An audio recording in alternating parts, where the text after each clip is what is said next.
Praise the Lord. கர்த்தருடைய பரிசுத்த நாமம் மகிமைப்படுவதாக. இந்த நாளில் உங்களை சந்திக்கிறதுல நான் மிகுந்த மகிழ்ச்சி அடைகிறேன்.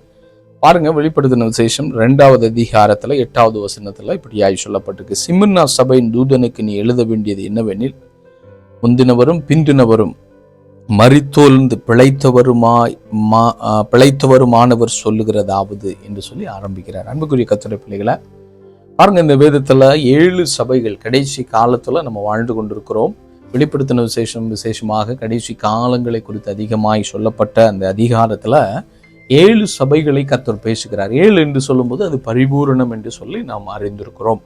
அந்த பரிபூரணமான சபைகளாய் மாற வேண்டும் என்று சொல்லி இந்த உலகமெங்கும் அநேக சபைகள், லட்சக்கணக்கான சபைகள் இன்னைக்கு உலகமெங்கும் இருந்தாலும் அந்த நாட்களிலேயும் ஆயிரக்கணக்கான சபைகள் இருந்தது. எழுதுகிறார் அப்படின்னா, மரித்தோரிலிருந்து பிழைத்தவருமானவர் அப்படின்னு சொல்லப்பட்டது. அப்படி என்று சொன்னால் ஆண்டவராகிய இயேசு கிறிஸ்து மரித்தார் நமக்காக, உங்களுக்காக, எனக்காக அவர் மரித்தது உண்மைதான்.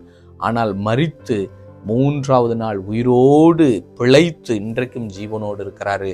ஒருவேளை இதை கேட்டுக்கொண்டிருக்கிற கர்த்தருடைய பிள்ளைகளை, ஒருவேளை உங்க வாழ்க்கையில பலவிதமான அனுபவத்துல மரித்த ஒரு அனுபவத்துல இருக்கலாம். ஆனால் ஆண்டவர் சொல்றாரு, உங்களை நான் பிழைக்க வைக்க நான் முடியும். ஏனென்று சொன்னால் நம்முடைய ஆண்டவர் மரித்து பிழைத்த ஆண்டவர். அந்த ஆண்டவரை விசுவாசிங்க, அவருடைய பிள்ளையா மாறுங்க.